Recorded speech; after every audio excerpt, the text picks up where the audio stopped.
sir सामने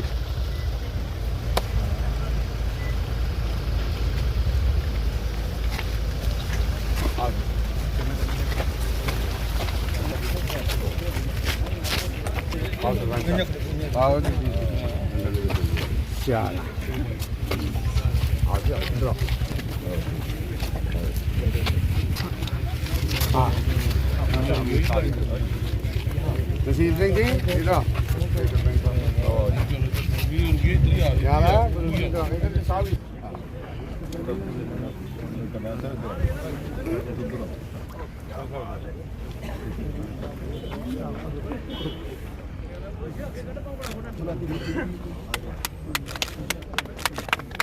भारत माता की भारत माता की डॉक्टर साहब जिंदाबाद डॉक्टर साहब जिंदाबाद राजीव जलोटिया जिंदाबाद जिंदाबाद डॉक्टर साहब जिंदाबाद जिंदाबाद मैं लोगो ला लेना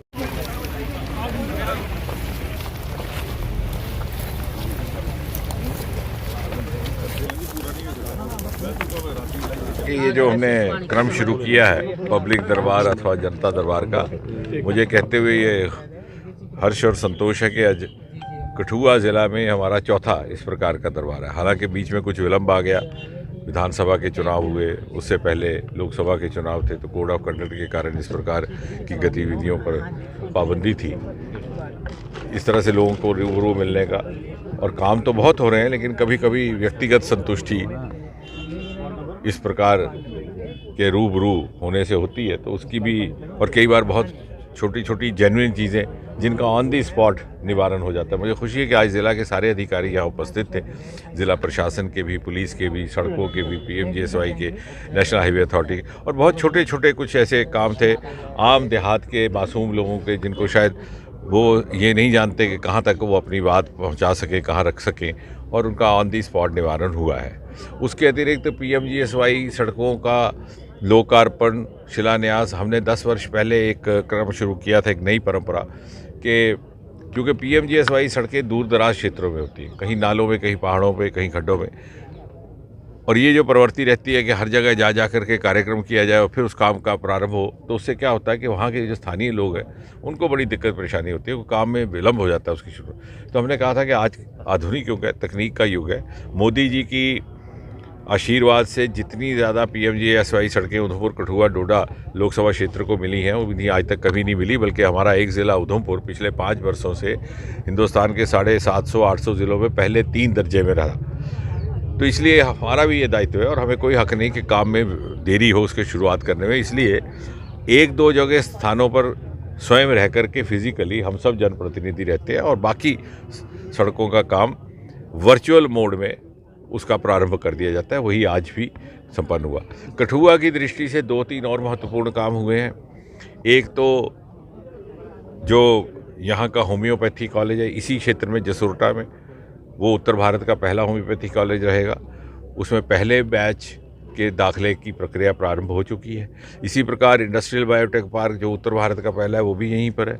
उसमें हम थोड़ा पब्लिक प्राइवेट मोड में एक नई शुरुआत करने वाले हैं, क्योंकि हमें लगा कि सभी कुछ अगर सरकार के साधनों पर छोड़ दिया जाए तो हमारे जो अपेक्षित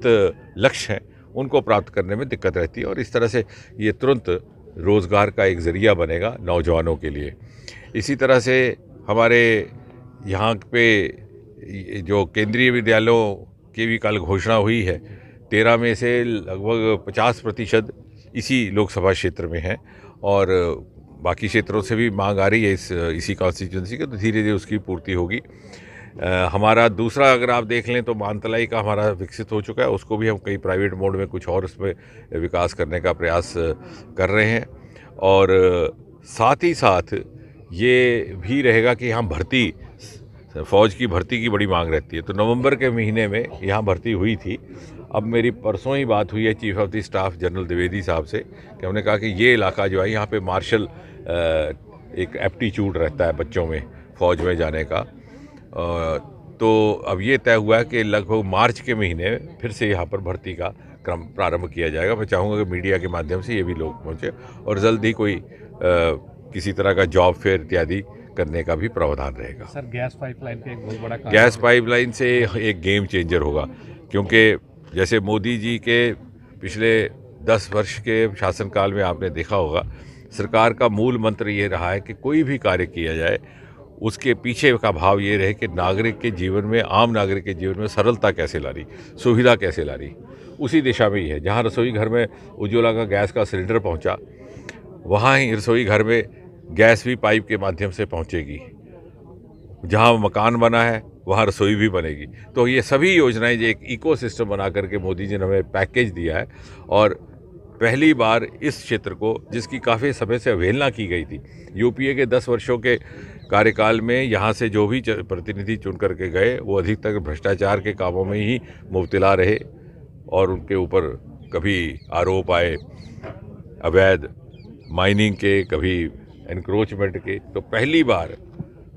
जो कि मोदी जी के कार्यकाल में इस प्रकार की बातें संभव नहीं रहती, तो एक